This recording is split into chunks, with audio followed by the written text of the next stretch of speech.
Hello, everybody. Welcome to the latest episode of Square Triangle. It is Decavolty once again, joined by X and SharkyHat. We are going to be talking about Full Gear, presented by DC. Yeah. A 10-match card. Technically 9, but they did the thing again. We were talking about it before we started the episode. They carried over the final match of the Tailgate Brawl. Mostly, I assume, from a business standpoint, just to keep eyes on the product to get people to buy the pay-per-view. But there is also another petty reason, because Okada is a petty little bitch in this feud that is building. This was a match for the CMLL Trios titles that have evaded Hechicero for a long time. So he was like, hey, I'll get two of the best wrestlers in the world, and we'll go and win these titles finally. Fair, solid plan. Yeah, and Okada did not show up until the main card started because he is not a pre-show guy. So he shows up Okada and then wrestle for free. He doesn't wrestle for free on the pre-show. The CMLL team is Neon, Mascara Dorado, and Mystico. Mystico before this was also kind of taken out with an arm injury, so technically it was 2v2 until both of these guys arrived. Mystico getting a huge pop too when he shows up. I'm fantastic. Like Mystico is just getting all the love from the AEW crowd. Sin Cara could never. Okada does his full intro as the match is going on in the ring. Like, doesn't matter if his team's winning or losing, he's taking his time getting down there. And then in the match, it's just him and Takeshita continuing to boil over. As he, I think, hits Mascara Dorado off of Takeshita and gets him off the pin. He then beats up Takeshita a little bit before going back to the CMLL guy. It's really funny. He starts grinning as he does it too. Hechicero is losing his mind during this match. He's like, I just want to win these titles. And I don't think we've given Hechicero enough for like just his role in the Don Callis family right now. His body language for all the shit that he does. He is really good as just like one of the enforcers of the Don Callis family. For a man who does not emote with his face because he's wearing a mask, he's very good at emoting. He has he does body language really well. And it's like when he's like telling them just to shake their hands and he does like the whole, oh my God, like it's just a great like body language character acting. Good. And L Sky Team, which is the team from CMLL, Mystico closes out the match by submitting Hechicero, keeping Okada and Takeshita looking strong. Hechicero can eat the pin in this match. And it seems like things are finally boiling over for this feud because later in the night, we get the announcement that Takeshita is joining the C2. And now we're going to have the current Continental Champion as well as the current IWGP Champion in a tournament together. And then their frustrated boyfriend, Kyle Fletcher, shows up and says he is also entering the C2, which gets a really funny line out of Okada at the end of that promo where he looks at Takeshita and goes, look what you've done to Kyle. it's really funny. Like, this man is literally born to be a comedian, but is in the body of the world's greatest wrestler. This is a great way to start the show. Like, this match was great. This match was good, carrying over into the main show. We didn't watch the pre-show, so what we caught for this match was everything after all the theatrics and everything started. Mom, the boyfriends are fighting. I just want to know what Sky Blue thinks of all this with Kyle Fletcher and Okada and Takeshita. She has to be thinking, exhausted. Like whatever she's thinking, man, it's like that household is interesting in some way, shape, or another. Well, to be fair, I think she's kind of like, Kyle Fletcher is dealing with his boyfriend. Sky has her girlfriend and Julia Hart. Like, I think we posted the Twitter post, like, the homoeroticism of AEW just can't be matched right now. It's really the least bit. I said this in the group chat, but AEW is what straight people think gay people are. These are just what jocks think theater kids are doing. Yes, which they're not far off the mark, is what it is. Yeah. But it's so funny because I think one of my favorite things about that post was like the women's tag division right now is being tormented by a mentally unstable lesbian couple. It's like toxic fury is real. Let's go. And it's just going through like all the things, and then there's just the elite in general, which was also just really funny. What the fuck's going on with the elite? So a really good start to this card. CMLL and AEW's relationship has done wonders, I think, for both companies, and just the mix of styles and everything, and just the showcase of athletes has been great. More of a showcase for Mascara Dorado, who's also going to be in the C2. So I think he's going to be kind of a dark horse in it. Not going to win it, but I think he's going to put on a number of great matches with his opponents. And I think he's 26, 23. Like, he's incredibly young. Say Kevin Knight. No, Mascara Dorado. Mascara Dorado. I think he's like 23. Because he took the name from the last person who had it, right? Yeah. Who was Grand Metalik, I believe. Yeah. And I think I remember saying that he was like 23, and I'm like, this guy at 23 is crazy. Like, but this is where I think the energy of the match plateaus for a bit. And we're going to talk about it. This didn't have the same high, low kind of breakup that most AEW pay-per-views had. This one kind of hit a peak and then kind of plateaued until towards the end of it. And a lot of these, I think what we talked about was this is following 2 casual blood and guts matches earlier in the week. And I think I think it fucked with the energy a bit of this pay-per-view. I said this when they did it, that this exact thing was going to happen. Yeah. This exact thing. You can't put that shit on free TV.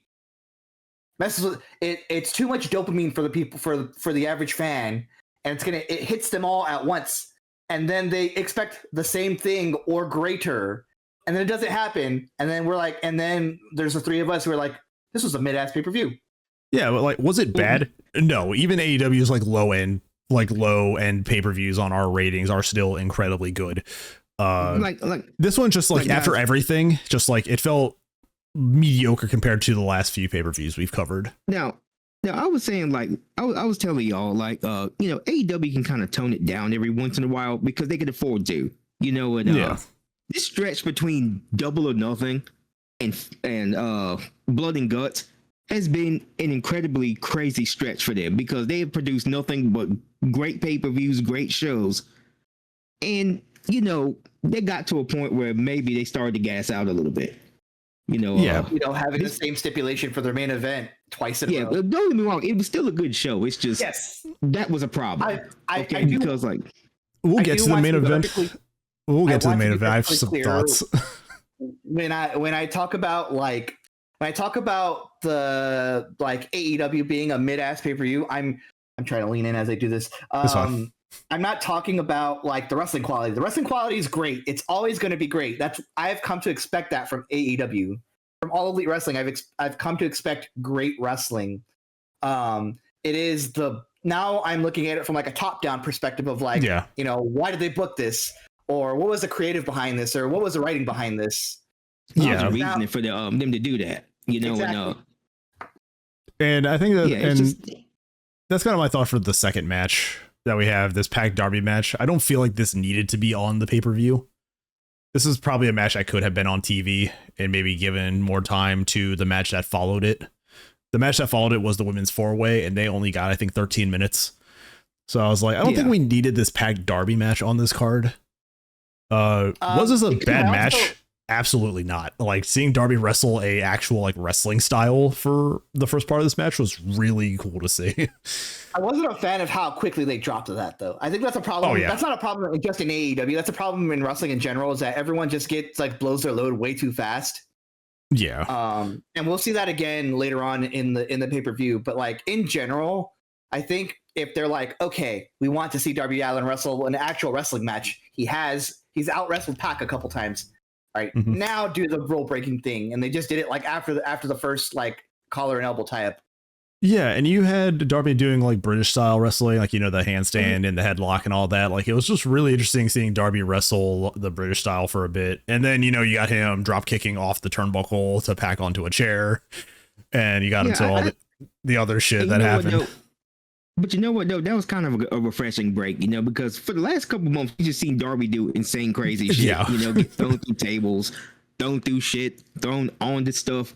And it's just kind of refreshing to see Darby Allin, you know, just be a straight up professional wrestler for once, because he can actually do it. You know? And the crowd was chanting, "You can't kill him." Like, yeah, just really sharing. It's like you can't. But also, like, I can't remember how often these guys have wrestled prior to this in AEW, but like this chemistry was really good too. And that's probably just a testament to how good Darby and Pac are as individuals. Like, this match was, I think, way better than I was expecting it to be. Yeah, because a lot of these guys have compatibility with each other, you know, and that was proven more true in the match later tonight, which, you know, kind of suffers from the same problem with going with an interesting idea and then just kind of breaking back into, you know, the usual habit. Yep. Yeah. I will say, all in all, good match. Probably not a pay-per-view match. This in a card of 10 matches, this is easily 9 or 10 for me. I still haven't placed where the main event falls for me. But I do understand that there's story behind the main event. It's just I wish they had done it differently with what they did earlier in the week. I kind of have a few issues with that as well. We'll give it to AEW. You knew why this feud was going on. Like, we don't really talk about it, but like the hype packages and like the history videos for what led to this point are always just really, really good in AEW. Like, you could watch that promo video and like, oh, Darby is feuding with the Death Riders, but why Pac in particular? And they showed him, you know, being thrown through a flaming table, attacked in the call with Moxley. Like, it was a nice brief video, but it's like, oh, I understand why these guys are fighting now. Like, it's remarkable in a world where that used to be the norm. Yeah, it's remarkable to see that become the norm again with, you know, the other products where they have like, you know, 20 minutes of ads before the next match. And it's also the thing was like, it doesn't have to be complex. It doesn't have to be crazy. It's just Pac has jumped him and then threw him through a flaming table. So now Darby wants to beat him. It's like, and like, feuds can just be, hey, you have the title. I want the title. Let's fight. That's all of Joe's feuds. Like, the last time he became champion, like 5 people came out and faced him down, and Joe, you can see it on his face. He's like, oh shit, I have a target on my back now. Like, the first time he won that title, like Christian Cage was there, MJF was there, Swerve and Hangman. It's like, oh, Joe did not realize how deep he's in winning this title. You good, X? I think I just lost. We lost X's camera. That's fine. We're back. All right, I'm back. But yeah, I don't think the show needed to be on the pay-per-view because I feel like this next match could have been given more time with the women in it. This was like a 14 minute match, and it did its job. This was just a 4-way women's match for a stipulation for the semifinals of the women's tag team tournament. The women get to pick the stipulation. But oh man, I wish this was to figure out who picks the stipulation for the finals. I wish that's what it was. The semifinals feels weird. If this was like a finals determining thing, I can see that. Yeah.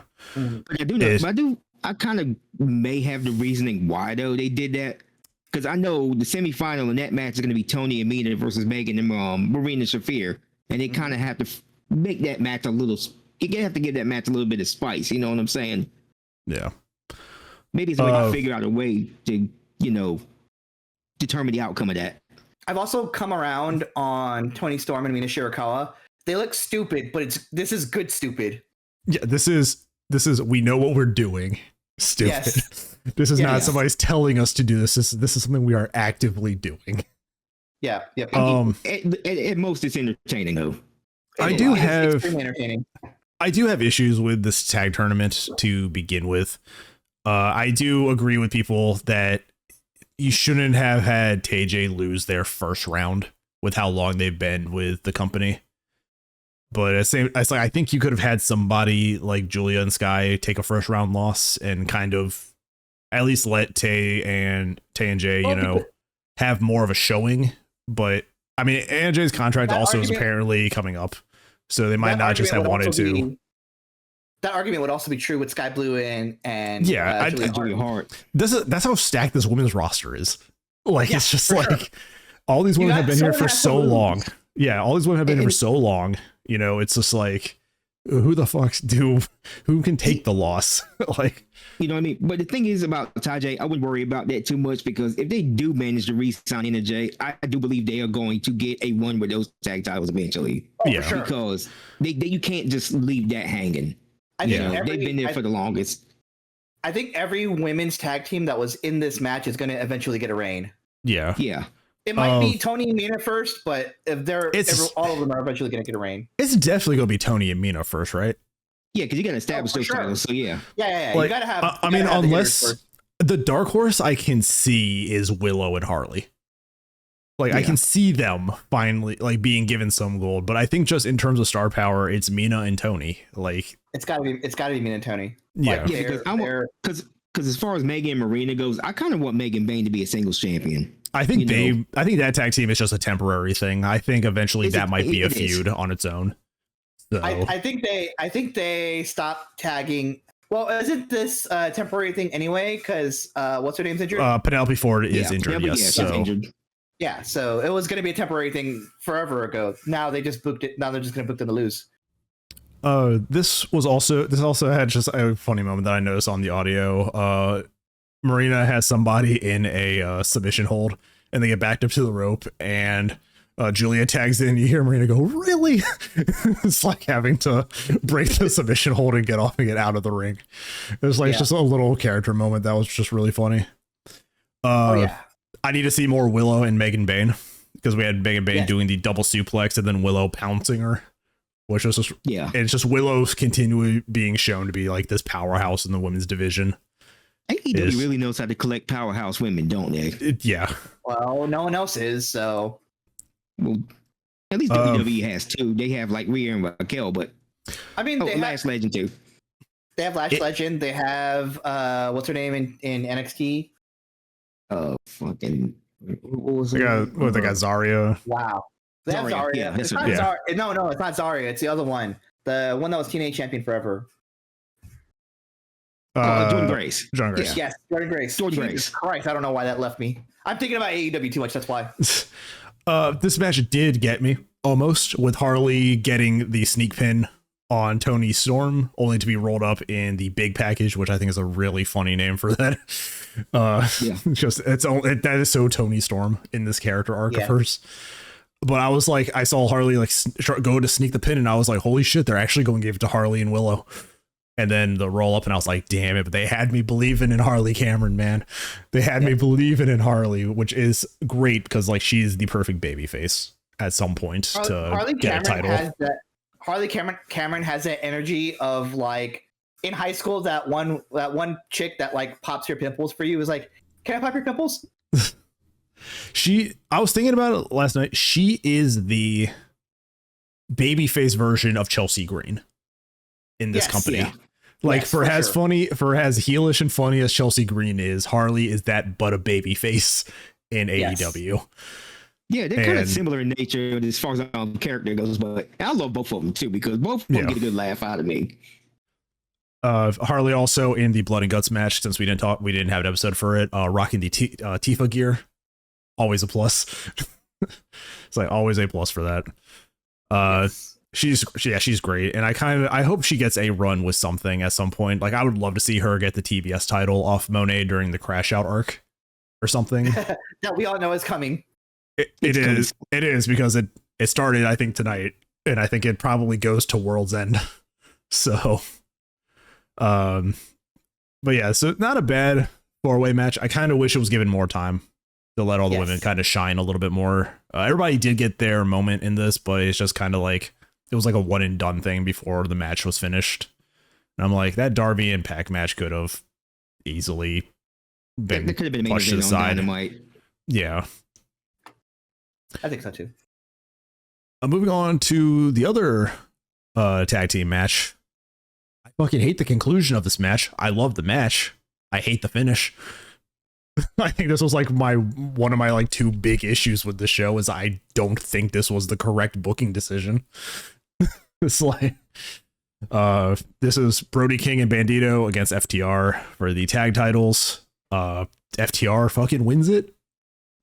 Just out of the fucking blue. Sure, why not? I'm just like, I don't understand the fucking booking decision, but and the thing is, like, you're not even putting Bandito or Brody in the C2, so why take the titles off of them? Like, it's to give Bandito one less thing to do.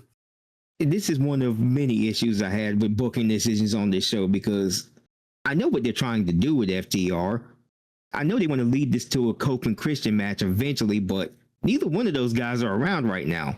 Yeah, it's like if you're prepping for the return, you know, like the return is not guaranteed to happen, to be clear. Yeah, exactly. So I don't think this was the right choice either. I would have Bandito like drop the title sometime later, but not now. I would have accepted this if instead of Mascara Dorado, you had Bandito entering the C2, which could run it back with Takeshita for the feuds that they had and actually like tie that story in together. But like, I don't know, man, like taking the titles off of them and then not giving them something else to do after this just kind of feels, or immediately just kind of feels awful. So, and I mean, these guys were popular too. Like these were fan favorite baby faces, and just they did the Macarena. Why, you know? There were some moments in this match though that were actually like insane, like Dax catching Bandito's fucking flipping Hurricane Rana attempt, like just dead catching it in the middle of the ring was actually crazy. And I was like, Stokely actually Stokely getting killed off by Brody King in this match. Yeah. Can we talk about Stokely? Because apparently, like they had an interview where apparently he was hired to manage them originally, but they ended up putting him with, you know, Big Swole and all that back a few years ago. But like this week, or like it was this week or last week, where Brody fucking pulls him through the door. It's just like one of the best on TV moments recently for AEW, because Stokely just is like the scream that he lets out is just Brody's hand and then grabbing. Oh, it's so Stokely like 1 inch to the left, and Stokely probably would have taken a really heavy punch from Brody too.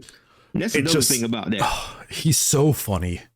He's such a piece of shit manager, and for some reason it's working with him and FTR, and I hate that it's working as well as it is. Like, it's like if Carlton was a wrestling heel. Yes. He's short, he's bald, he gets no hose. Like this was a really good tag team match, though. Again, like, these guys know how to wrestle each other. The tag teams are great. All these guys have experience. I just really don't understand this booking decision, especially with Adam Copeland and Christian not being back yet to build to it. Unless, you know, Dynamite, it's like they come out and do their, hey, we're the new tag teams, and then the return hits, and I was like, okay, so that's building to World's End. Like, that's the build, but like we won't know that until the shit happens. I don't even think that's going to happen at World's End, though. I think that's probably sometime down the line between Revolution and Double or Nothing, because Oak's probably going to be going filming stuff for a while, and Christian is nowhere to be found. I guess he's on vacation. So, this could have waited until right around that time point. They didn't do the title switch. Let him have sex with Nick Wynn's wife some more. I mean, are they transitional champions to Jet Speed? Is that the build? I don't think they're going to be transitional champions at all, but they are going to have a few feuds, you know, before we get to the Cope Christian stuff, if that's the plan. But it's just like the thing is, like, man, there's no immediate plan, which is why this booking decision confuses me. Nothing's been teased, nothing's been built up outside of, you know, leading up to this match. So it's like, what are we doing here? Well, because we also have the expectation from, you know, as we'll see later on, like, we have, like, the next feud gets set up right after a title change happens. Yeah, and it's like these guys just win the title and walk off. Like, if somebody had come out, so if they had, like, started jumping Bandito or something, and, like, even, like, a B-tier tag team, like, just their first feud, like, their short first feud as champions, like, runs out to make the save, I'd at least understand it's like, okay, we're building towards this. But like, they just won the titles and walked off. And I was like, I feel like Bandito and Brody kind of deserved a little more than this. Yeah. So that's like one of the biggest things with this pay-per-view that was like this match in particular's finish and booking decisions just has me kind of scratching my head of like, where do we go from here? Because FTR hasn't been feuding with anybody else like outside of this, so it's just who stakes the claim at this point. If they do some sort of like Cope Open, I'm in for it. But like, if they start doing like a Cope Open, I'm in. But we got to see them do that first. Yeah. So yeah, this is like at this point of the match, at this point of the card, 4 matches in, this is like the lowest point for me, but I'm still having a great time so far. Yeah, like I said, the match number 5, great. The Casino Gauntlet. I love my Rumble and Rumble adjacent style matches. Yes, I do. Like, I enjoyed it too. Even on the wrestling games back on PS2, I loved the Royal Rumble mode. Like, shout out to WWF No Mercy. Shout out to Raw vs. SmackDown 2007, 2006, 2007. They had they had Super Saiyan hair in the character editor. So I played the shit out of those and was just constantly making guys and throwing them into Royal Rumble events. Those are some of the best soundtracks I've heard in wrestling games also.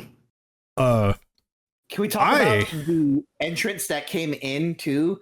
Because no one here is a surprise. Everyone that came in is like a mainstay of AEW. Yes. But the fact that everyone here belonged to like a different faction or tag team, I thought that was an interesting way to like go about this. Yes. So they start off with both members of the Hurt Syndicate. We have Bobby Lashley and Shelton Benjamin starting off this match.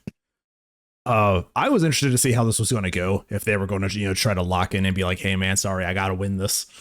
But no, these guys actually like kind of tried going for a more amateur wrestling style. Yeah. Like very early on, which I was like, you know what? That's exactly what I thought they'd do. Like if I had to guess, like amateur wrestling. Yeah. I was like, if they were actually going to wrestle, it would be a more amateur wrestling style. Wrestling for points. That is out of the box thinking right there too. That's what I like about AEW also. I just wish they would just stick to more of those kind of ideas.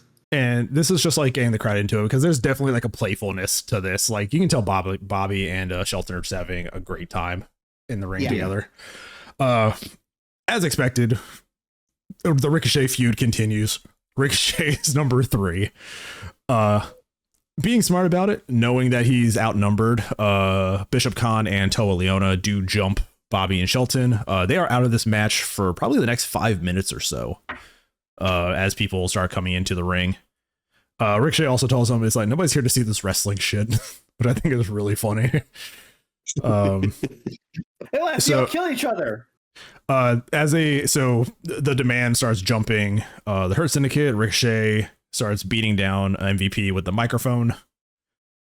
Refs arrive. They get Gates of Agony out of them. You made me do this. Yeah. The refs come out. Gates of Agony gets removed. So does MVP. So we're down to nobody at ringside. Ricochet is looking cocky in the ring and looks like he has shit his pants when the Death Rider music hits. Here comes Claudio. And here comes Claudio, who is a few C2 matches away from ending Moxley, I feel like. I think that's where the turn is going to happen, is when they finally match up. I think Moxley is going to go into that match with some unexpected losses. Like he'll probably beat 1 or 2 people, but I think he's going to lose more than he wins. And then I think during their match, Claudio is going to pull the trigger to just destroy Moxley. He's going to be like, dude, I need this. And then Moxley, please just go on a vacation. 2 weeks, 3 weeks. Just take a break, man. You need it. A month, something. Just Moxley, please just go home, relax. Just be with your wife. He tries to get the jump on Claudio. Claudio just absolutely murders him with a jumping uppercut. It's just really good spot. It looks so good, dude. Like he just kind of limped to the outside. And it's just Ricochet's selling is just top notch too. We've done that for him for a long time, and you'll see it in this match too, because Ricochet just sells even for everybody, including Mark Davis. When he hits the awful waffle, like Ricochet sells the shit out of that so well. But yeah, so this is the first of the Death Riders. The next person hits, it is Daniel Garcia. So Death Riders are now kind of building up the advantage here. Everybody is getting jumped. Ricochet's just getting jumped by the Death Riders, and then Orange Cassidy comes out with the insanely bit crushed Titantron, which is just so funny. Like it really is. Like, I love Orange Cassidy so much, man. They really gave this man a 240p Titantron, though. Just the crunchy audio. It's like 144p Titantron. Garcia and Ricochet are on the turnbuckle trying to get something done, and then Orange Cassidy just does the laziest head slap to Ricochet, just to start this match. Then just casually deadlifted, one armed by Claudio, like just by the back of the pants, just Claudio one arming a full grown man off the ground, and I was just like, oh yeah, Moxley's dead. Like, that's all I saw. I was like, Moxley is absolutely He's going dying. to be the one to commit the mutiny. Yeah. And it's definitely going to be him being the one to commit the mutiny, because when we get into the Moxley and Kyle O'Reilly match, he did something that I don't know if you two noticed, but I'll talk about it. Yep. Yeah, so the next person hits is Wheeler Yuta. So now Death Riders have the full advantage. Even if Hurt Syndicate gets back into this match, the Death Riders are in full control right now with the numbers.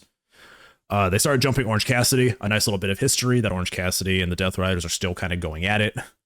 Even before that, Wheeler Yuta and Specifically Wheeler Yuta. Yeah, so they had a nice little thing, and they were doing the like circling, hitting the guy in the turnbuckle spot until Ricochet gets in, and then they just jump Ricochet because homie thinks he's part of the team.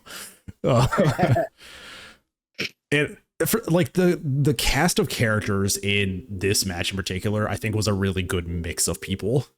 You had really good comedy. You had actual like athletes. I think it was a little weird that they had a bunch of tag people going for a singles championship. That does get brought up too. Also at a point in this match. It sure does. It's still weird. It's still weird, but I'm glad at least they acknowledged tag teams being in this match in a way. Yeah. I think if Claudio wanted to win, Garcia and Wheeler would not have stopped him. It's like, I don't think they would have stood up to him to win the match, which I think is how Claudio might rule things if he becomes Death Rider leader. So there's that. Also, I make a note here is like with Kevin Knight showing up next, this new generation of wrestlers is just going to be so good. The next 10 years of like these rosters on both companies of like their younger guys, I think we're in good hands for wrestling. Kevin Knight is 28. Kevin Knight is 28, insane. Comes out, everybody just kind of keeps doing their stuff. The match keeps going on. Roderick Strong is next.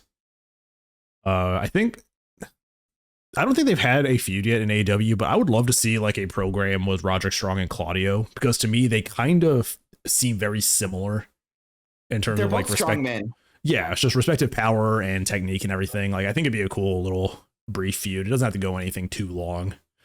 There was also a moment of Claudio staring down Shelton Benjamin, and I need that shit in my veins. Like, oh yeah, instantly I'm like, please, just more of that. Didn't we have that in like tag matches?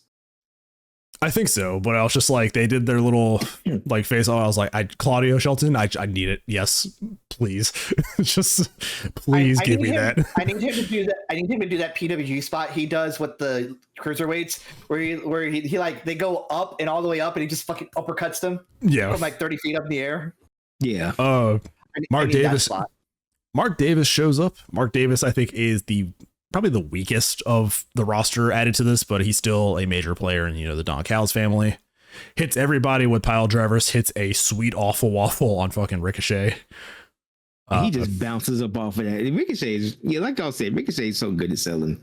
Well, yeah, I wouldn't discount Mark Davis as like the weakest member. Yeah, he's not like one of the most well-known names right now. on the roster. Right now, the weakest member is Kalon because he hasn't done anything. Hologram got injured, and now he's just kind of on the back line.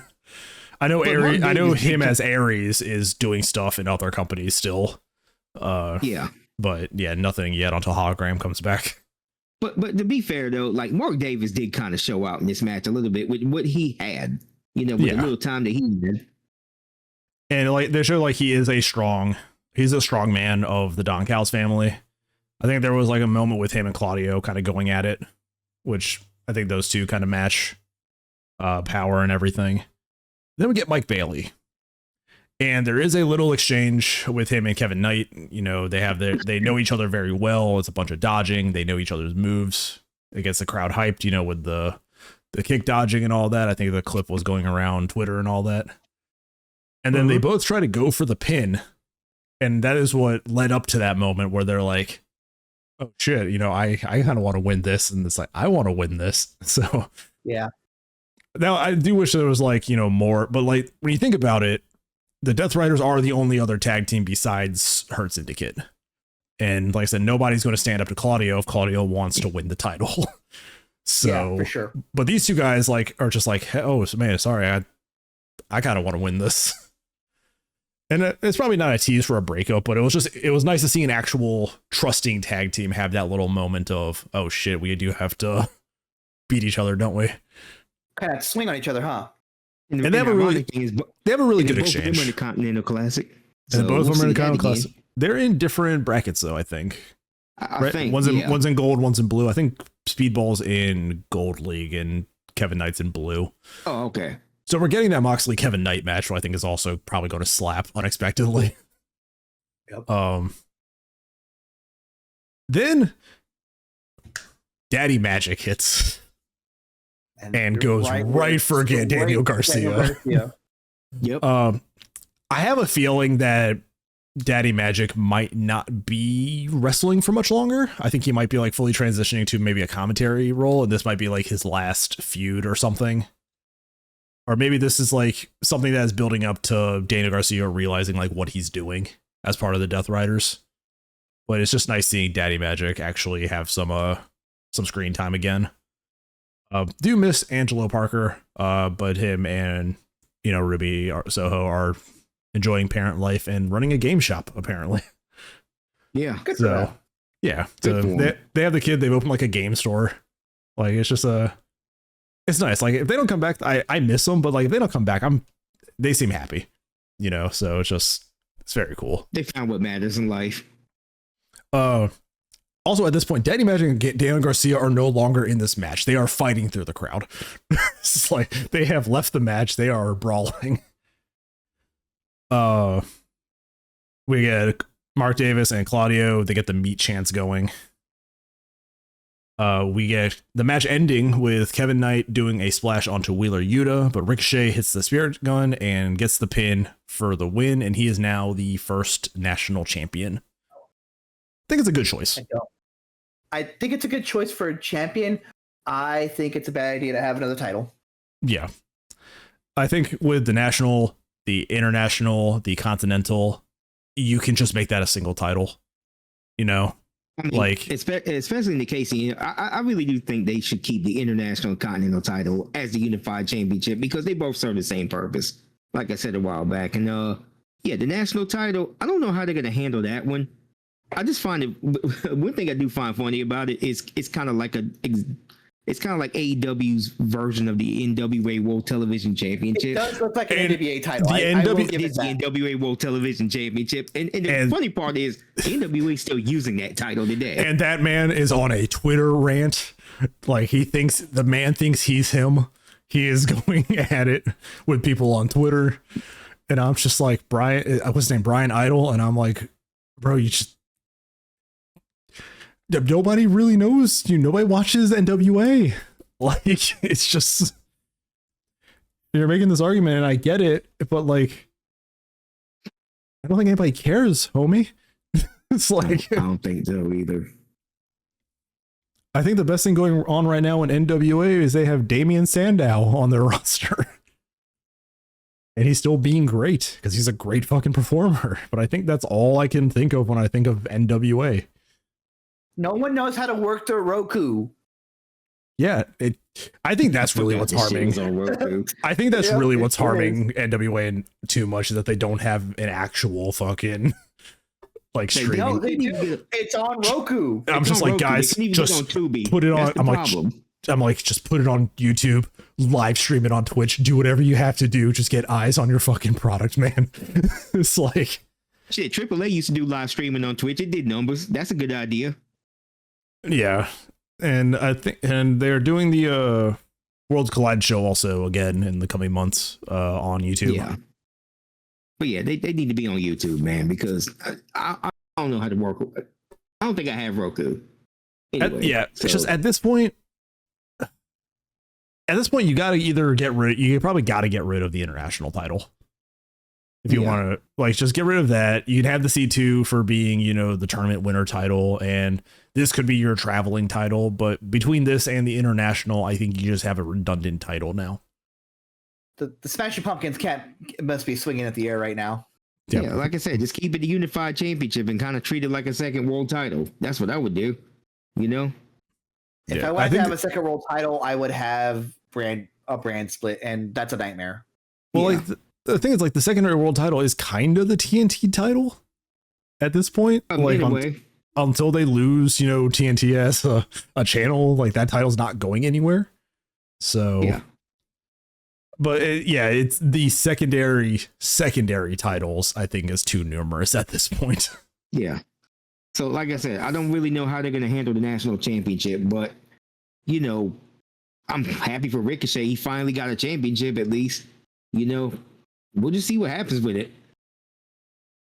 I don't think it would hurt either if, like, getting rid of this one or the internet. I think the international would have been the better win here.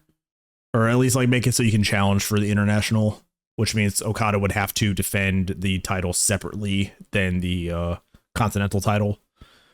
Just like do that, like make Okada do double duty. That could tie into him being weakened for the C2. It'd be a nice little storytelling thing right there.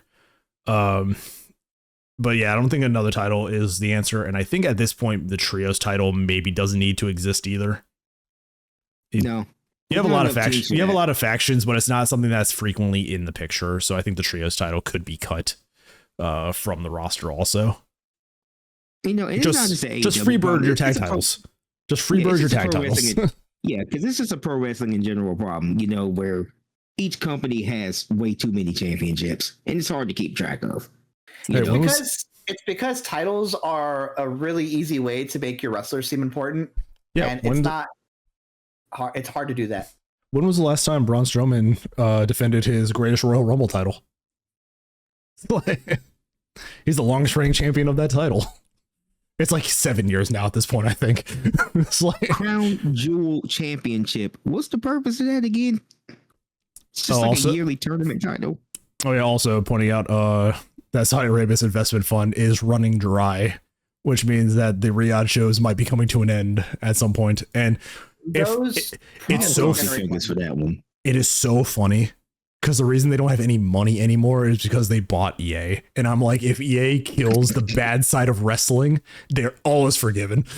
It's like they spent 55 billion, I think, to buy EA.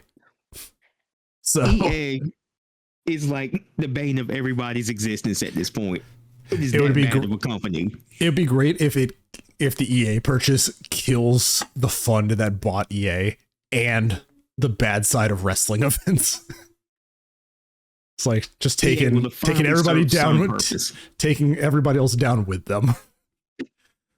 But yeah, a really good Casino Gauntlet match. I really like this match being like AEW's Royal Rumble.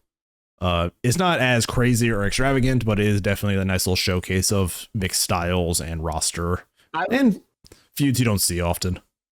I would like more indie talent making surprise appearances. I would have appreciated more CMLL guys in here. Like, bring in Matt Cardona for no reason. He was just on WWE. Put him on there. By the way, I don't know who is the CMLL World Champion. By the way, like the top title in the company. It's Gran Guerrero. Right? Yeah, because Claudio's challenging him for it. Oh, how come we haven't seen him on TV? I don't know. I don't know. I just found it interesting that we've seen everybody from CMLL except the actual world champion of that company. Yeah, I think it's great. Yeah. I think it's Gran Guerrero. He has one of their titles. I know they have like four different.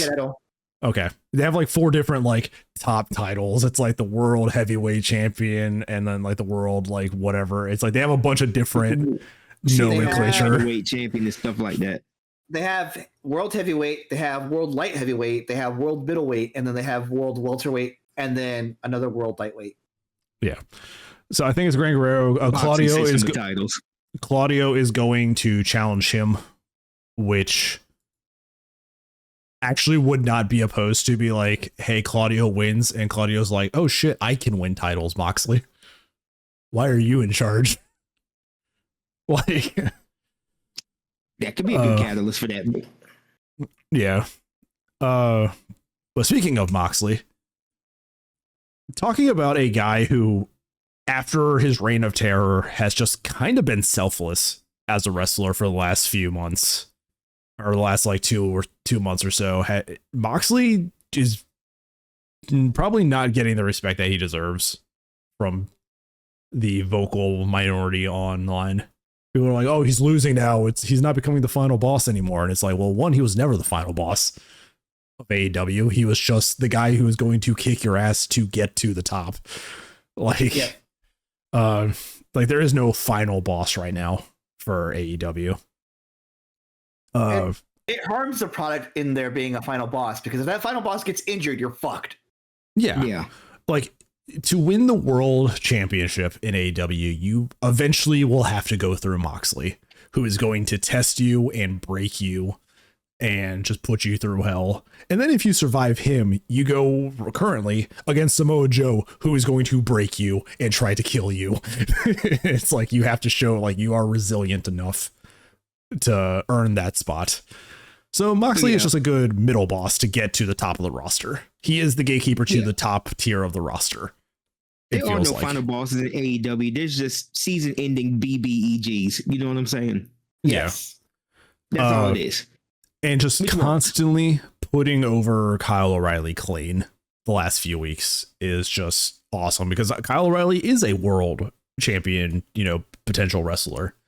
But like, he's been sidelined. He's been part of the conglomeration. He just hasn't really had a thing to get him back to that level yet. And Moxley's just like, I'm 0-3 against you right now, bud.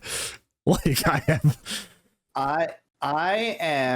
have always been really high on Kyle O'Reilly. He was my favorite member of the group with him and Bobby Fish and Adam Cole and all of them. Yeah. Yeah.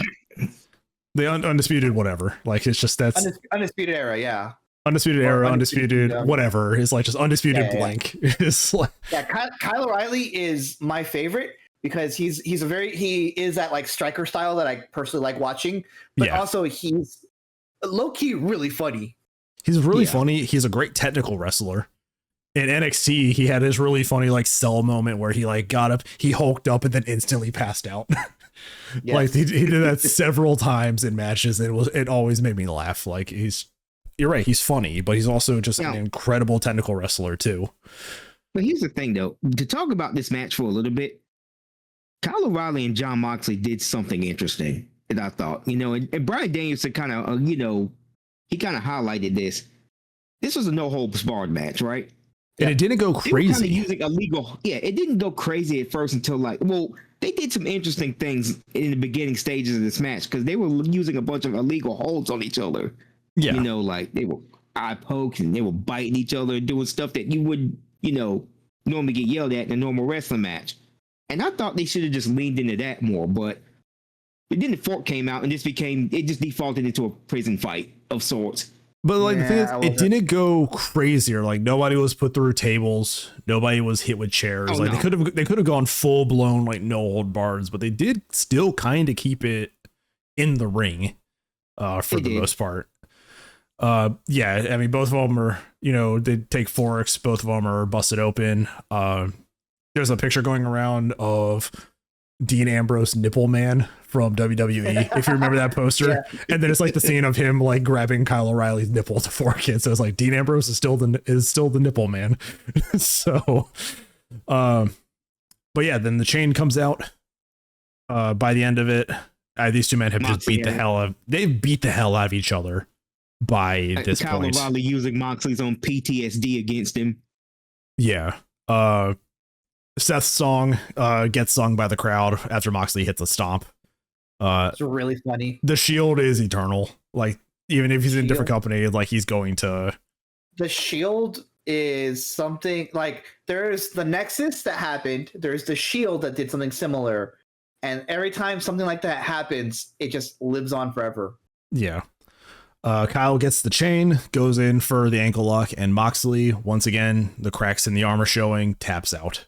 Jesus Christ. These guys are beaten and bruised, and post bell to keep his heat, Moxley jumps Kyle O'Reilly. So nice little post match beatdown. The feud definitely is still not over, but I think it is going into Moxley. When Moxley cuts his promo after all of this, the Death Riders look annoyed, like they are mean mugging Moxley behind his back. And the closing shot, there's the match where after he taps, you see Marina outside the ring, and she's like frowning, and it's like, this is a woman who's realized she has to put the dog down. Yeah. Like, and I don't know if you guys noticed this either, but like as Moxley and Marina were walking off, you just see Claudio and like Daniel Garcia. Daniel Garcia is looking at Claudio for a second, and Claudio just looks at him and goes like, yeah, like Claudio's about to lead the insurrection. He's about to lead the charge. And I was like, because Daniel Garcia was looking at him like, well, should we? It's like, yeah, for now.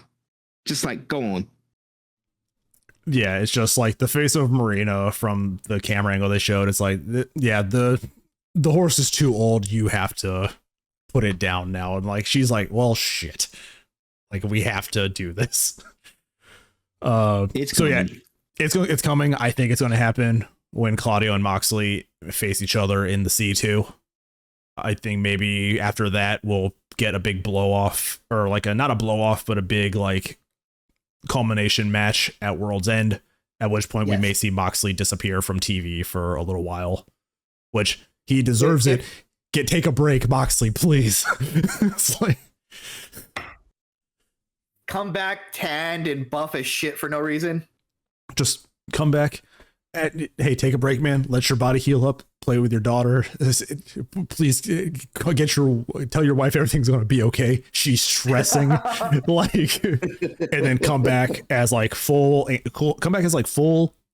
anti-hero babyface John Moxley again.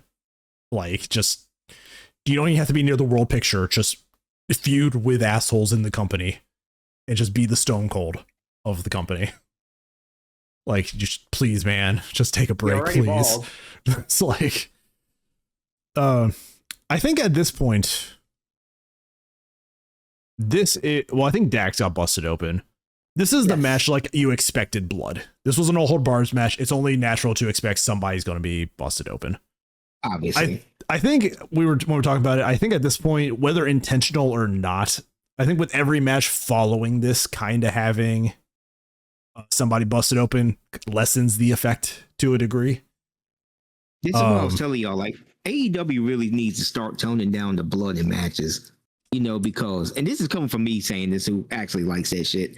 The problem was we just had blood and guts 2 weeks ago, and everybody bled like hell in that match. So now we're just getting like more of the same, and they're just kind of getting to the point where they're defaulting to it. And I'm like, yeah, it does cheapen that effect a lot. You want to save that for when it actually matters. I was thinking about it.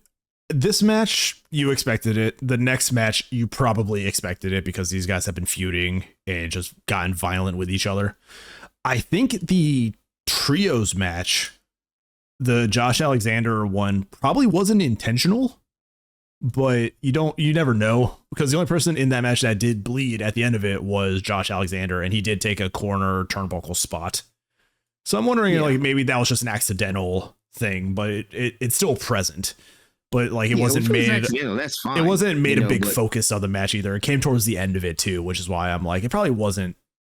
And I mean, it doesn't really do anything for Josh Alexander in this match because, I think at the end of it, eats the pair, or he doesn't even take the pin. So it's like, maybe it's just an accident there.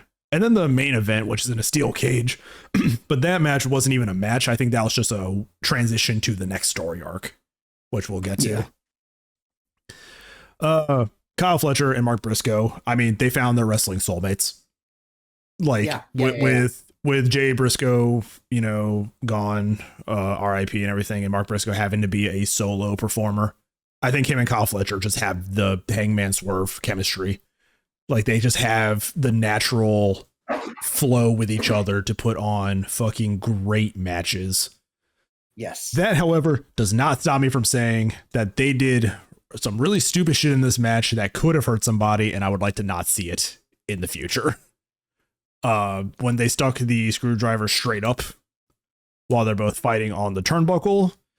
Yeah. There's no way you can make that safe with ropes that are sweaty, blood covered. Like there is still the risk of somebody getting seriously hurt. And I will call AEW out that was a stupid fucking decision. And I hope Tony Khan was like, don't fucking do that again. That was dumb as hell too. Cause I was like, what the hell are they doing? Why are they turning this shit into a Mortal Kombat match? Okay. Because I don't need to see somebody get impaled. The payoff also isn't all that good. Yeah. It's like, we know he's not going to, we know he's not going to brainbuster him onto it. But like, what if the spot was, let's get him into the position to do it. And then, you know, Mark gets out of it and all that, and they go back onto the floor. But like, if you slip, this shit's going straight into the risk for nothing happening with that, because nothing's going to happen with that, I feel was too much there. And I'm like, just let's not do that again. Like that was almost like Seth Rollins getting impaled by the fucking cage on that one show as he's trying to, like, you know, get the thing underneath where the fucking ring spike's coming down. And I'm like, this is just unnecessary, like, risk for nothing that's going to pay off well enough to make it worth it. And it's just like, let's just not do this again. You know, I hope somebody talked to them. So I hope somebody talked to them backstage. Like, let's not actually set up a situation that could get fucked up really quick on something that's not even their fault. Like, it's an accident could happen, but Mark Briscoe falls right onto a screwdriver. Like, it's not worth it. So that kind of took this match down a little bit for me, but everything up until that point, like, these guys are so good together. Jesus Christ, this fucking match was so good. Like, it was. And I think the right person won. I think this is the perfect time to get the belt off Kyle and throw him into a world title picture. Like, and you know, and I had to think about that because initially when I wrote this, I was like, I kind of wanted to see Kyle Fletcher win this match just to kind of get an idea of what the Don Callis family would, the kind of shit they would put Mark Briscoe through. I think it would have been great. I think it would have been the R-Truth. I think he would have been the R-Truth of the Don Callis family.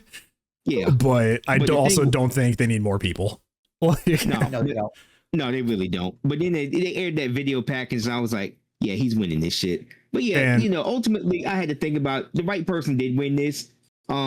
This is a fantastic story from Mark Briscoe. It's definitely time to move Kyle up because you can't wait on this. Okay, he's going to be a world champion. You need to start building him up as such. Yeah. And I mean, he's in the C2 fighting against two other members of the Don Callis family. And I think Don Callis is realizing that, oh shit, this might be falling apart at this point. Imploding. So it is imploding now. And it's all Don Callis' fault. It really is. We're getting the simultaneous implosion of two factions, and I'm kind of here for it, though. Yeah. But yeah, like aside from the screwdriver spot, this match was great. You have these guys putting each other through a table, ladders, chairs match, basically. Throughout this, we get chairs, we get ladders, the barbed wire table. But these two are, in terms of just them in the ring together, I mean, I could watch these two all the time. Like, just congrats, man. You found your wrestling partner. Like, it's like, and Mark Briscoe, once being banned from appearing on AEW TV, now the champion. Mark Briscoe is our champion on TNT's Twitter page. Like, it is the feel good story for Briscoe at the end of this. And I like that Orange Cassidy gave him his custom belt too. He's got the custom belt, which also is the best looking TNT belt design that they've had so far. Like, Jesus, that belt looks good. Now I just want to see him hold on to it for a bit and just kind of feud with like random heels on the roster. until somebody else shows up. MJF is currently filming something. I feel like they'll run it back at some point in time. And it's weird. You think about it, it's also, again, it's a kind of a low end Full Gear. The roster is still stacked, and they didn't have a lot of their main guys here still. MJF wasn't on this show. Copeland wasn't on this show. Christian Cage wasn't here. Will Ospreay's still out. And even until the end, Swerve wasn't on this card. And like this roster is still deep enough to carry this fucking company like this. But I think once they start getting those guys back, it is going to be something else to behold. You know, because now you built up other guys in this division, and you built up other guys that are ready to be main eventers, and you have guys in the mid carders that can just put on solid matches. Yeah, this is going to be an interesting 2026 for AEW as soon as those guys get back. Oh, not to mention, we're probably getting Switchblade back at some point. Yeah. Also, I want to say side thing.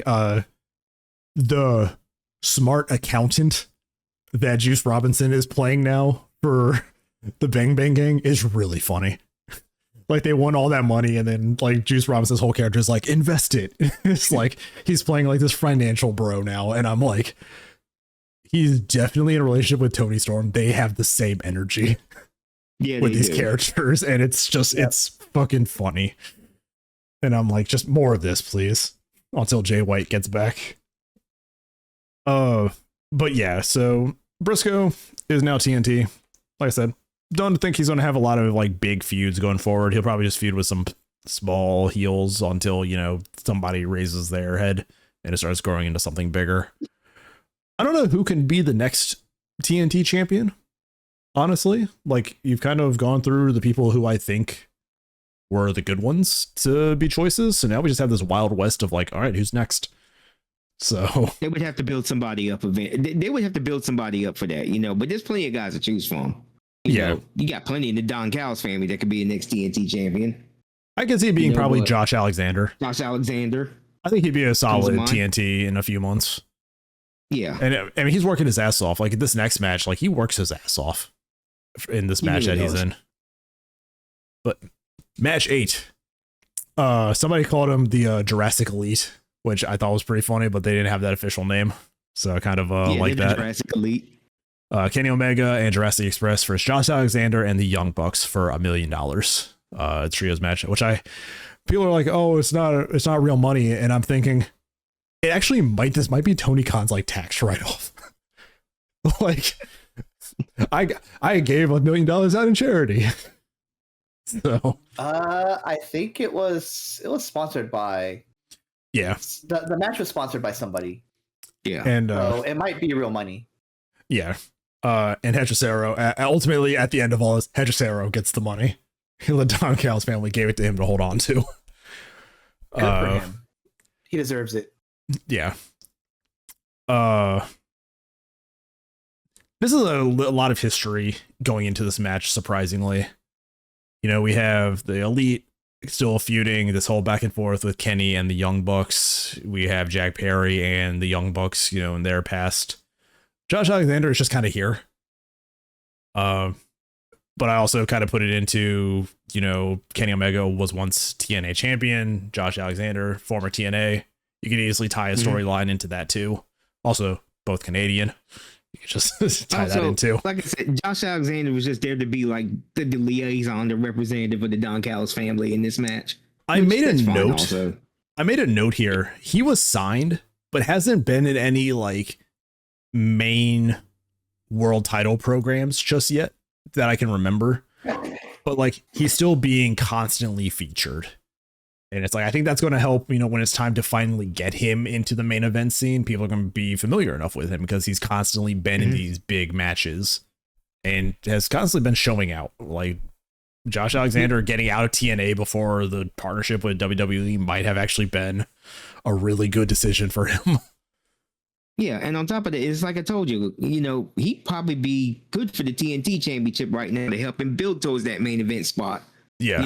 Because the TNT championship, thanks to Kyle Fletcher, has kind of had some leverage now. Kyle Fletcher did a good job, building that title back up from where it was to what it is now. What was it, like seventh time's the charm, Briscoe? It's Yeah. like, also, Deca and I were talking about it in the Discord. Kenny Omega is just too goated to die. Like, Yes. the man should not be wrestling. It with not even like in hyperbole. Like, the man should not be wrestling. He should not be alive. Should not be alive. He should not be alive. He's out Somehow. there doing this shit on a pay-per-view. Like, guys, can you all even tell he had like a fucking stomach problem just a year or so ago? This man He came is back. diving. He back. is moonsaulting. He's just flat out landing on the mat as they dodge out of the way. And I'm like, you should not be doing this. Your doctor not is be- probably stressing out. It's like, When he came back at like a Wrestle Kingdom show against Gabe Kidd. yeah, It's still like one of the best matches. I don't know, was it this year? it was Yeah, this year, I is still think. One of the best.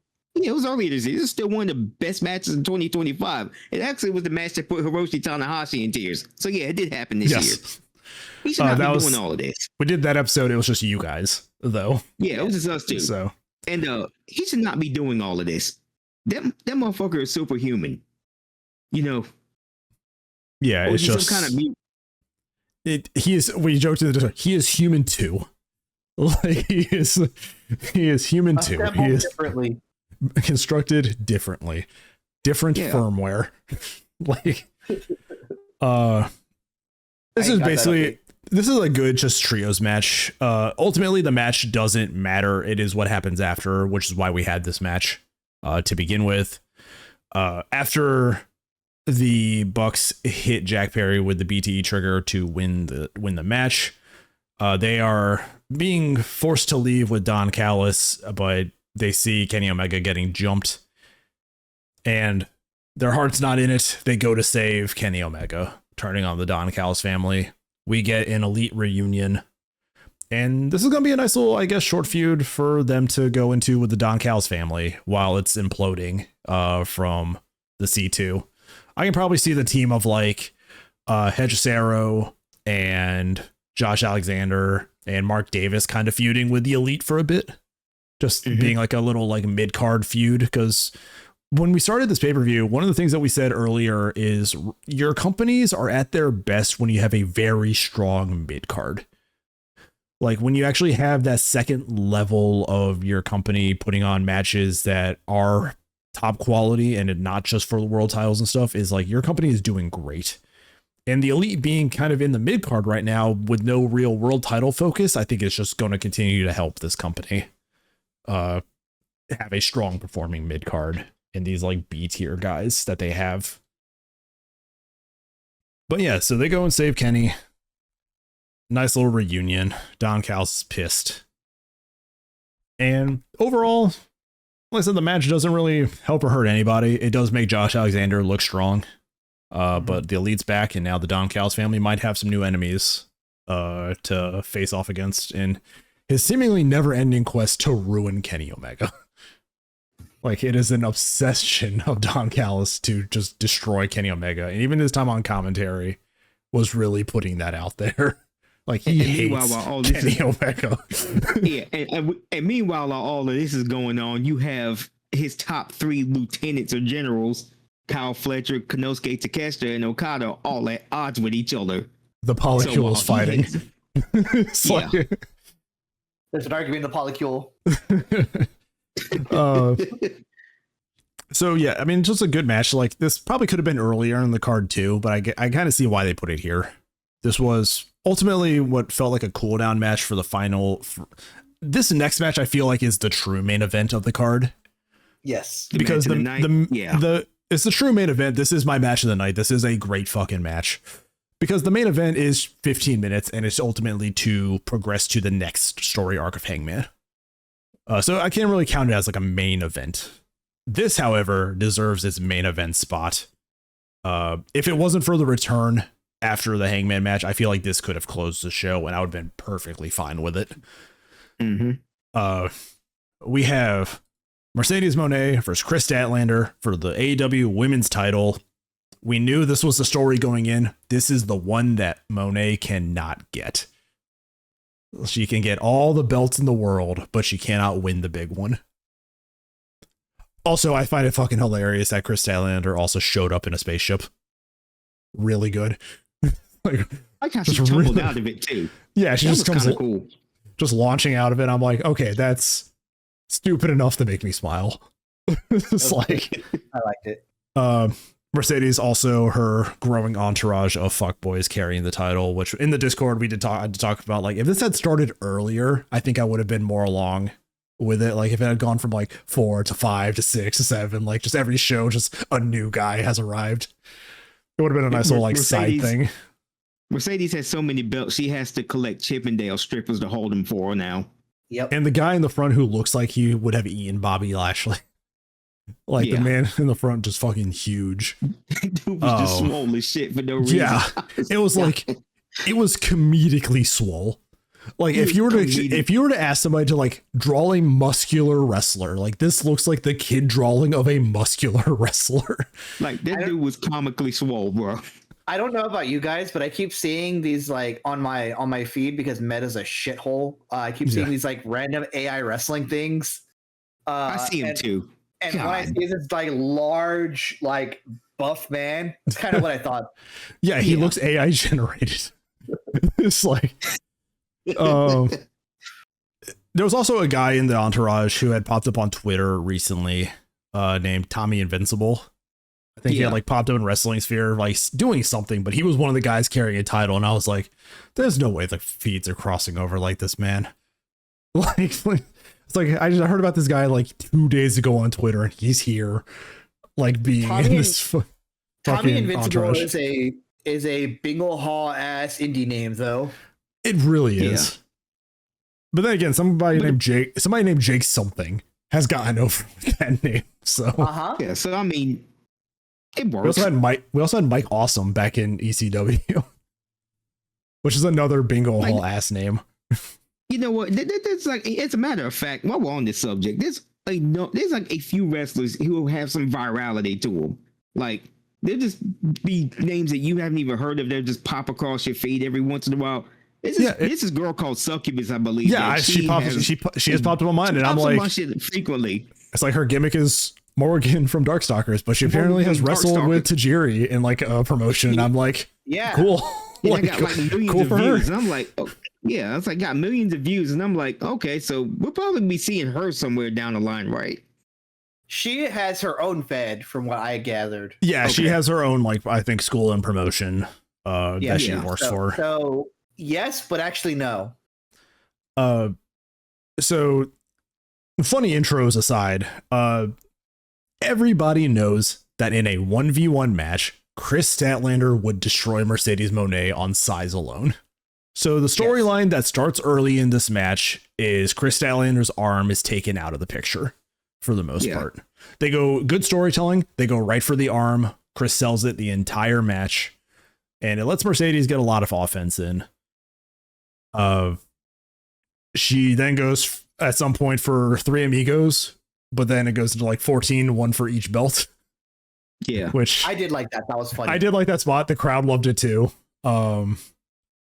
There is the point in this match too where there's a count out, and I love Audrey.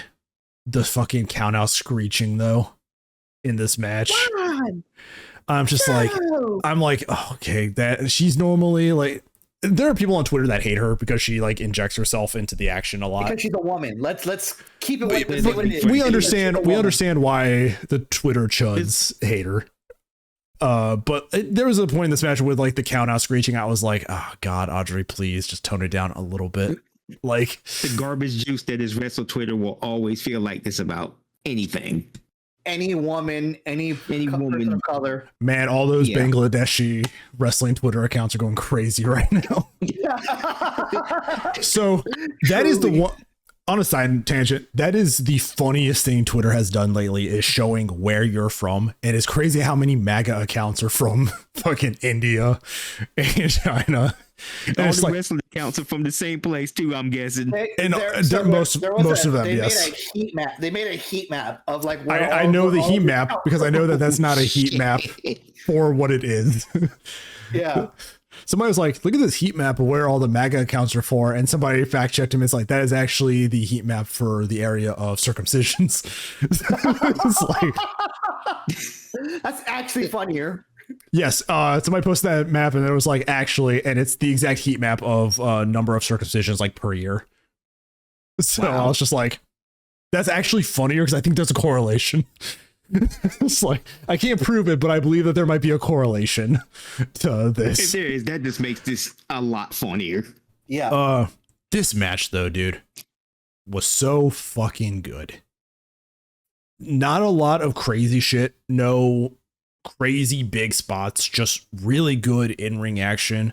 And even with one arm, Chris Statlander is fucking strong. Like, You know she got to showcase it. And God, dude, everything about this match. Now I'm starting to understand. People need to understand why Chris Statlander is AEW Women's World Champion. This woman is a cheat code. Okay, Yeah. You can put her with almost anybody, any situation, any segment on TV. She just kind of does all the work for you. All you have to do is just point her in the direction. Hey, go do something with this person. She is good. She just does it all for you. She is so good in man. everything that she does. Like, is she perfect? No, but is she good and reliable? Yes. You can put her in, any match, any opponent. Chris Statlander is going to help make that match one of the best ones on the card. Yes. And it's the formula that we said. Mercedes is wrestling somebody who can throw her around. So Mercedes' performance here is good. I forgot how huge she was too. Yes. Chris Statlander's pretty fucking dull. Yeah. The end of this match comes around with an avalanche rebreaker, which looked fucking brutal on Mercedes. Mercedes just can't put Chris Statlander away. She is losing it. And people don't give enough credit to Mercedes' facial acting and everything. Like, when she's realizing like it's slipping through her grasp, like she does like the whole like she's just like losing her mind that she can't put Chris Statlander away. She goes for the gory bomb. Chris Statlander backs her into a turnbuckle a few times for good measure, which is a really good counter to that move. Just like slamming your opponent's face into the turnbuckle.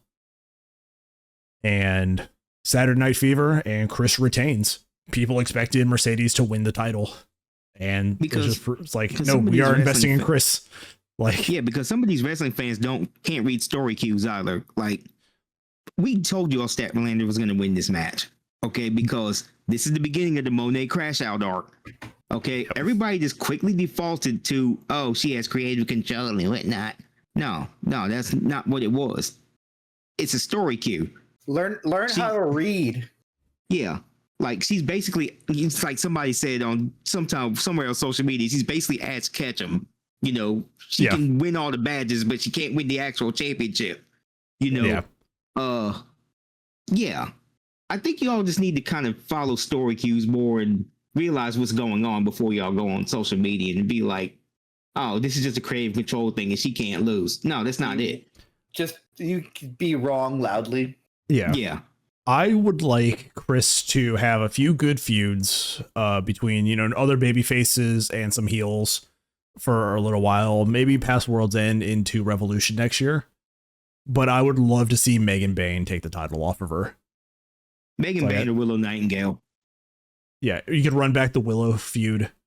Maybe it is Willow's time, but I think Megan Bayne as a women's champion could be like that force of destruction that some baby faces have to try to overcome. And I think the time to do it was Tony's feud with her, but because they didn't, I think now would be another good time after a few months of Chris, being champion. I'll probably take it around Double or Nothing. Yeah, sometime between All In, Double or Nothing, would be a nice conclusion point for Chris's reign. And I think Megan Bayne she could be a good world champion as like that mountain to overcome for the next set of baby faces. Yeah, I said Willow Nightingale because of the the continuing story that these two kind of have with each other. Where there was a betrayal by Chris and Willow years back. They've been kind of working their way towards mending for a while, but Because Chris I think didn't really work as a heel. Like they tried to make her heel, but she's too likable. Like she is too likable of a character. Nobody was going to fully invest in a heel turn.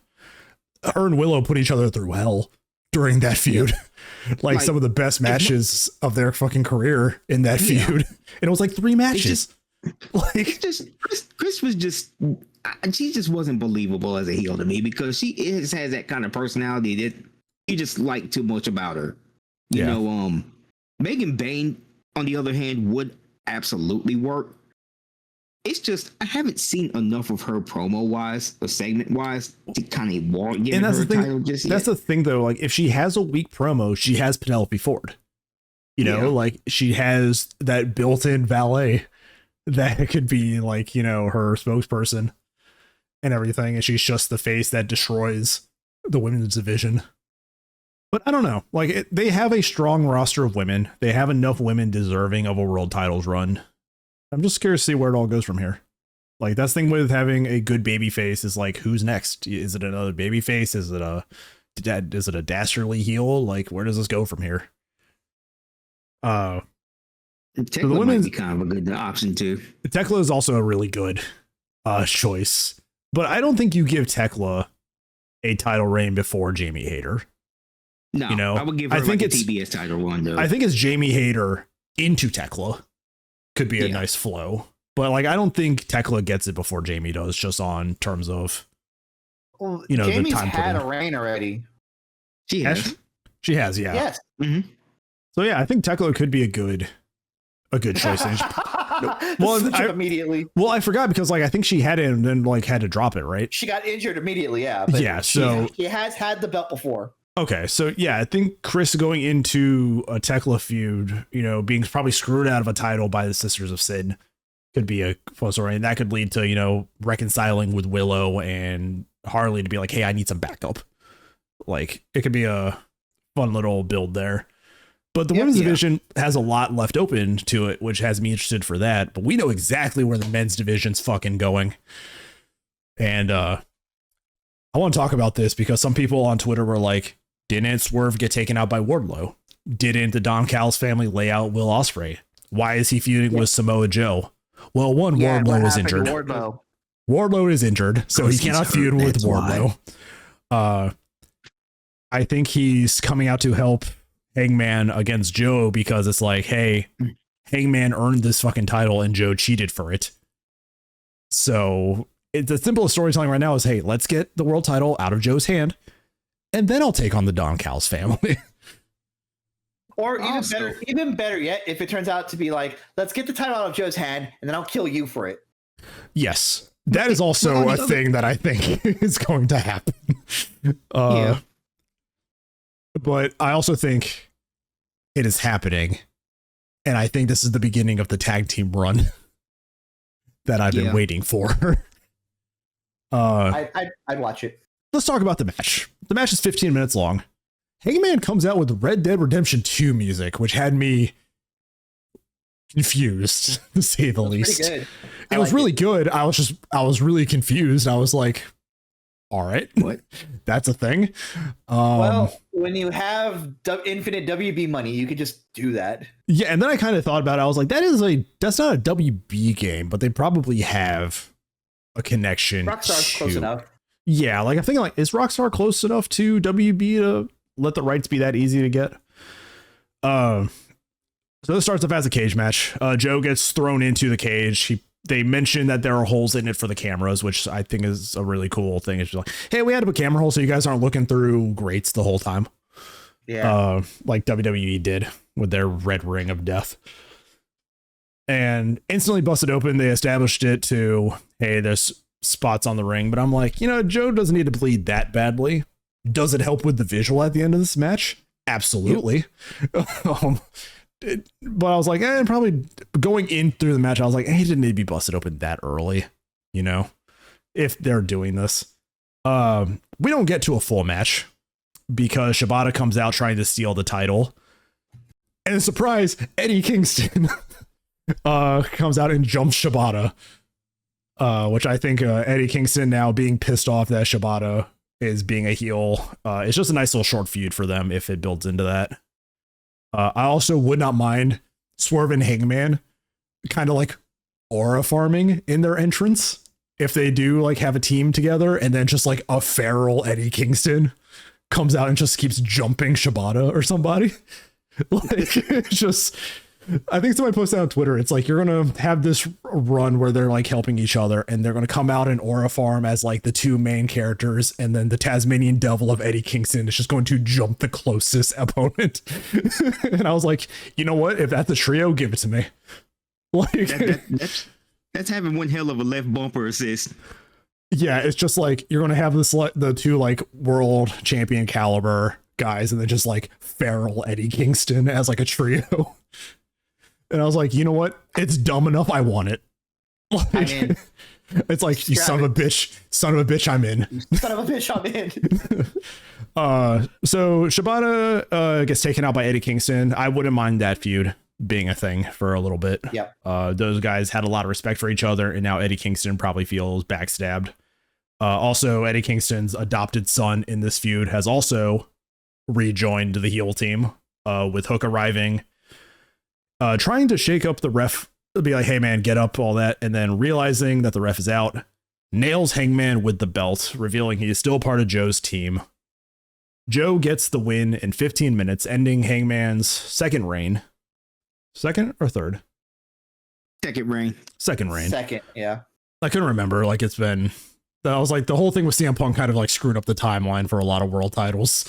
So it's just, but at the end of the match, with new music also, Swerve returns. He clears out to the Ops Dojo, which is a really funny gimmick. Just Joe having a bunch of lackeys around him. And the show ends with Hangman and Swerve standing side by side, the Goku and Vegeta of AEW. It's probably going to be leading up to a three-way for the world title. In all honesty, people expect that. They expect to run back to Triple Threat that they did a few years ago. I would not mind this being an actual like pure tag team reign or tag team run for this. But yeah, the two main characters are standing side by side at the end of it. If they are going to point them towards FTR, I would gladly absolutely that open question, because I would absolutely accept that if they do dethrone FTR. It's like, hey, we're going to jump Samoa Joe. Even if they don't get the world title back, it's whatever, because Joe is retiring at the end of his contract. So this might be the last hurrah to build another babyface. Honestly, if he holds it until the end of his contract, which is next year, All In, Ospreay takes it off him. Ospreay. You know? We could take Ospreay for a hot minute, and it still hasn't been Ospreay. Well, I know, but he's due back in January, so he's not going to be there for World's End. Unless he's a freak of nature and heals so quickly, because Swerve has healed so quickly. I'd say Ospreay at All In, because that is the most appropriate thing you could do. Have Ospreay beat Joe in his home country at All In, because it just makes sense to me. You know, it's like, hey, you can have Ospreay win the fucking Owen Hart and have him go on to face him. Yeah, like that's thing. You have Ospreay come back from injury, go through a great tournament run. He doesn't have to dethrone a babyface for the title. No. Joe gets to go out on his back, passing the title on to Will Ospreay, and then retire. Like it's not a perfect story, but it's like it's an acceptable one for me. Like if Joe's going to leave, you know, at least put it onto the top baby face. Like we can talk about Hangman and Swerve all we want, but once Ospreay comes back, the company has a top baby face, and that is Will Ospreay. Like and then from there, you know, they do whatever they have to do to get back at Don Callis, and whenever Wardlow comes back, that can happen too. But yeah, Joe standing tall with the belt, blood running down his face, spits out the blood, just looking like a monster. I think Joe is at his best when he's just a monster with a title. Like, and it's gonna be great to see. And I fully did not expect Swerve to be back this soon from his surgery. I was expecting him probably World's End in December, but like a whole month early is crazy. Yeah, and like I said, we thought Swerve was good now that he's fully healed, I think we're probably going to see a much better version of Swerve than when he previously left. Let's point out too, Swerve looks like he ate previous Swerve. He looks like he ate Isaiah Swerve Scott from NXT. That's what it looks like he ate. Yep. He came back more jacked than he left. And I was just like, what was that? That man was not recovering at all. That man was just working out the whole time past his knee surgery. It's like he was trying to get cartoonishly swole as one of Mercedes belt holders. Yeah. And there was like, do you think he can still do it's like somebody saw the picture on Twitter of like new jacked Swerve and they're like, no more rolling to set up a move, buddy. And then like he did the roll to set up the fucking flatline that he does. And I was like, he's still agile at that fucking size too. Jesus Christ. But he came back to save Hangman, which has me way more intrigued than any title run. It's like these two guys having killed each other for a few matches, and then, you know, he helped him burn down the childhood home. He burned down the home, which he has then put on his Titantron, which is also insane. He threw the belt or threw the chain to help Hangman beat Moxley and end the reign of terror. But like to come out and like directly save his rival, basically, I'm like, this is Goku and Vegeta, like all over it. For like sure. it really is. And I'm like, but then again, those two are at their, even Goku and Vegeta are at their best when they're working together. And I cannot wait to see where this shit goes. Who knows? It might just go into a triple threat and these two just kill each other again. I'd be in for that. It's like, hey man, you helped me. It's too. cool. But this is a match. One of us can win this. And then they just start laying into each other. But I think there'll be, I think Swerve is going to be like a full babyface again. These two might beat the shit out of each other, but I think it's going to be out of respect for one another now, instead of actively trying to kill each other. And yeah, so we have World's End. And then we go into a whole new year of AEW, and the landscape looks very interesting. New champions, some retaining champions that people didn't expect to retain. Some new feuds popping up. Like I'm curious to see. It's going down. 2026 is going to be interesting. Yeah. This year, though, we have just 2 shows left. We have Survivor Series at the time of recording this is this weekend. I'm kind of excited. And then we have World's End. And then at least 7 shows dated for next year are already announced. So we'll get to those as they come. The only thing right now for AEW is All In. They haven't announced the dates of their other shows yet. But we have a bunch of 2-day shows next year also. SummerSlam, WrestleMania. So more episodes. They're keeping us doing this. Yeah. As we said, though, we do not support the Saudi shows. So unfortunately, next year, we will talk about it when relevant, but we will not be covering WrestleMania. Is Saudi going to have enough money for WrestleMania? The way they already bought this the 2026. Okay. They have already paid. They have already paid for the wrestling. They are now broke buying the EA. So the check is already cleared as far as WWE is concerned. Okay. Oh god, and I'm just so glad, dude. Triple H hasn't been like the best booker this year, but like the stories that have come out for what Vince wanted to do, I'm so glad he's not there anymore. Like the story broke, it's like Vince wanted Putin to attend a show, and I was just like, of course yeah. he did. I was like, yeah, that sounds McMahon. Like, so, but yeah, so incredible 2025. I mean, unless these next 2 shows bomb, I think we've had a pretty solid year of wrestling.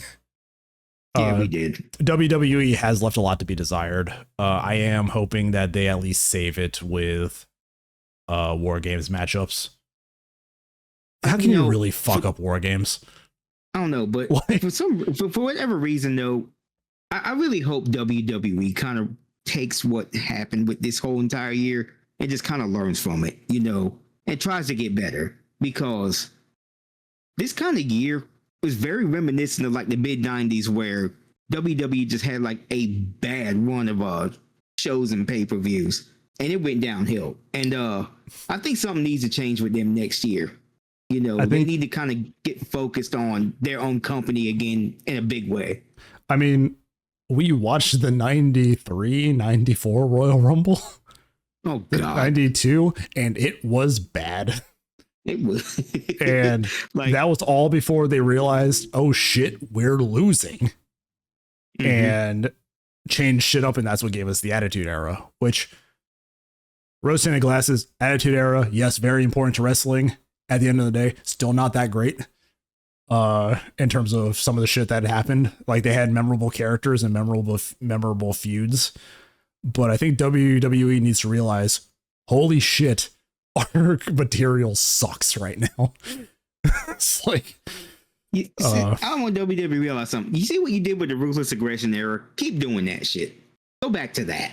Because that was fun. You see that people are calling this the Ruthless Depression Era? Yeah, it is. And I'm like, you know what? After the last few shows, yeah. I mean, I watch WWE because I'm out with friends. And that's an excuse for me to get out and be social. But at the end of the day, I kind of wish I could just hang out with my friends and not watch wrestling at live. I wish I could just like go over there the day after and just be like, can we just watch the shortened version? Yeah. You know, the 1.5 hours of wrestling out of the 5-hour show we just watched.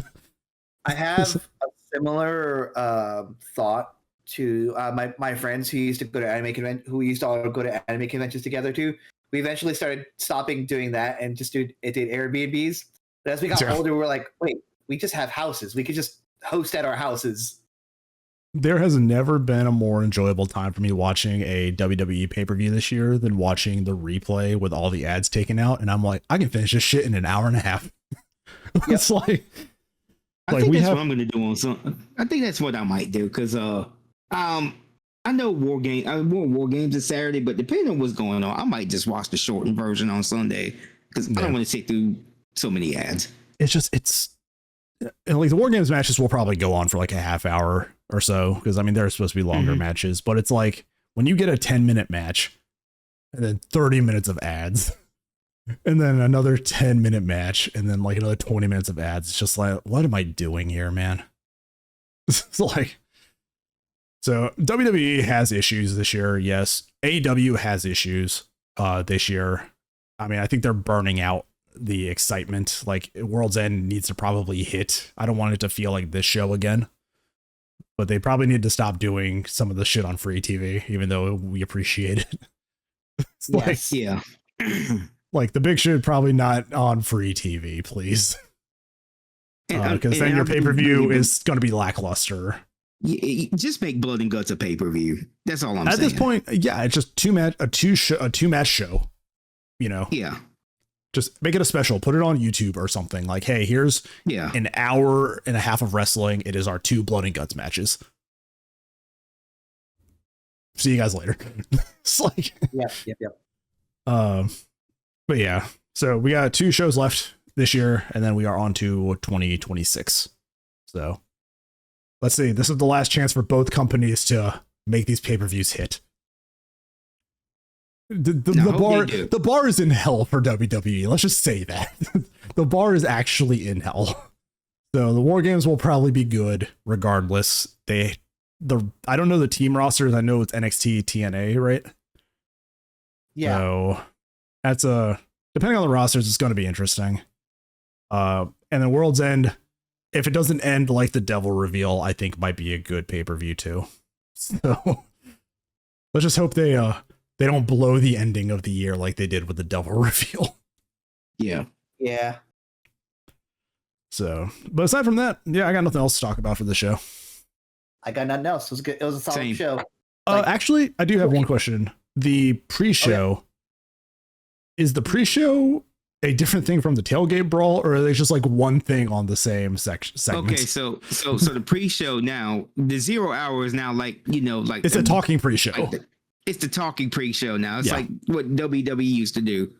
I think. Well, that's what WWE does. Their pay-per-views. That's what they do. Brawl is like the tailgate brawl is like the other half of the other hour of Collision. When they start combining. When you give you 3 hours of Dynamite on Wednesday, it gives you 2 hours of Dynamite and 1 hour of Collision, brawl, and then which is tailgate the brawl is this other hour of Collision, which they use as the pre-show. Oh, that reminds me. We know exactly who FTR's first feud is.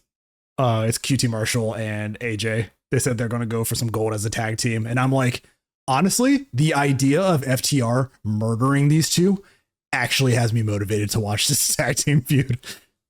It's like, unfortunately, You know what? FTR murdering Big Boom AJ brings me joy. It's like, because they're not going to win it. They're not going to win I it. hate it. I just want to see how badly I like it, sort of.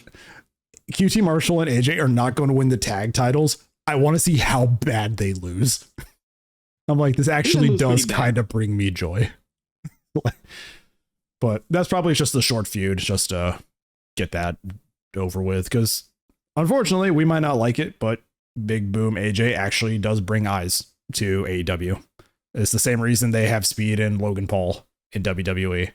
Like, it unfortunately brings a new audience to the product. Yeah. I still hate Logan Paul being as fucking good as he is, but that's a conversation for later. He's going to be in the War Games match. He's still not better than half the people on the AEW roster, though. He's not, but God, he's in the fucking War Games Come- match. Yeah. Like, I don't give a damn what Stevie Richards says. He's still not that fucking great. yeah.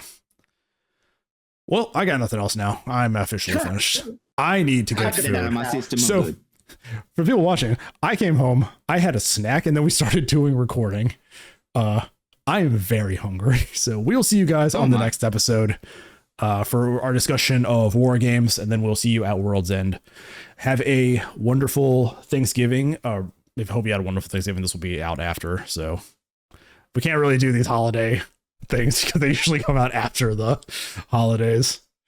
But Enjoy your food. enjoy your mandated family time. It's like, and we'll see you guys in December. So take care, everybody. Bye. We'll see you around. Everybody.